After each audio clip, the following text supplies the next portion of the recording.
వణకాలి. ఇప్పుడు వణికిందా లేదా? సమస్య వచ్చింది, ఆయన చూడగానే ఏమైందంట? విలవిలలాడించింది. హల్లెలూయా. అయితే ఈ శిష్యులకు డౌట్ వచ్చేసింది, మనం ఎందుకు దెయ్యాన్ని వెళ్ళగొట్టలేకపోయాం? ఈయన మాత్రం చూస్తానే ఏమైంది?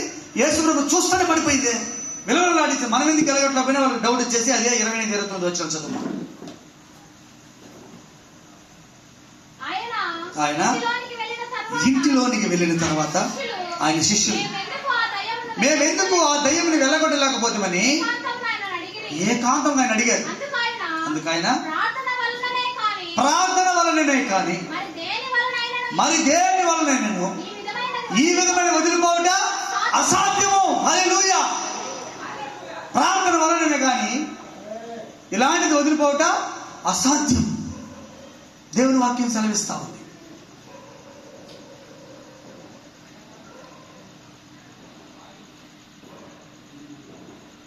ప్రార్థన చేయి. ఎవరు దేవుడు?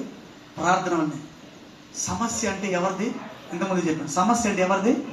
సాతాను. అప్పు ఎవరు? సాతాను. రోగం ఎవరు? నీ ఇంట్లో విడగొట్టేతనం, కుటుంబంలో గొడవలు ఎవరు? ఏదైనా కానీ ఎవరి సమస్య అది? దైవం. ఇలాంటిది నీ గృహంలో నుంచి, నీ వ్యక్తిగత జీవితంలో నుంచి, నీ కుటుంబ జీవితంలో నుంచి అవి పోవాలంటే నీకేముండాలా? ప్రార్థన. ఈ అప్పులనే దెయ్యాలు, ఈ రోగమనే దెయ్యాలు, ఈ కుటుంబంలో ఉండే సమస్యలనే దెయ్యాలు, వివాహం కాని దెయ్యాలు, ఇవన్నీ నీ జీవితంలో నుంచి బయటికి పోవాలంటే నువ్వేం చేయాలి? నువ్వు ప్రార్థన చేయాలి.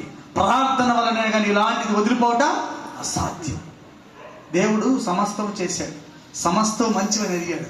కానీ రోగమని దేవుడు సృష్టించిన, రోగమని సృష్టించింది ఎవరు? సాతాను.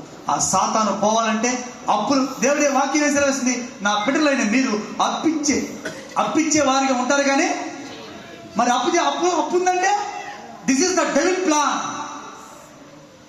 హల్లెలూయా. ఏమన్నాడు? యెషయా 53:4-5 ఒక మాట ఉంది, మీరు చదవద్దు. ఏముంది?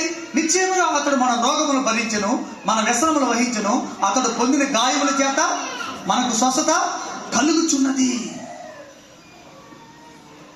ఏమైంది? స్వస్థత కలుగుచున్నదండి. ఇప్పుడు ఆయన పొందిన గాయం చేత మనకు స్వస్థత జరిగిపోయింది. అయితే రోగం వస్తుందంటే this is the devil plan. ఈ డెవిల్ మన ఇంట్లో పోవాలంటే ఇలాంటిది వదిలిపోవట ప్రార్థన వలనే కానీ ఇలాంటిది వదిలిపోవట అసాధ్యము. అయితే నువ్వు మంచి ప్రార్థన పరుడైతే, నువ్వు మంచి ప్రార్థన పరురాలైతే ఈ దైవాన్ని ఇంట్లో నుంచి వెళ్ళగొట్టగలుగుతాం. గట్టిగా చెప్పగలగాలి. హల్లెలూయా.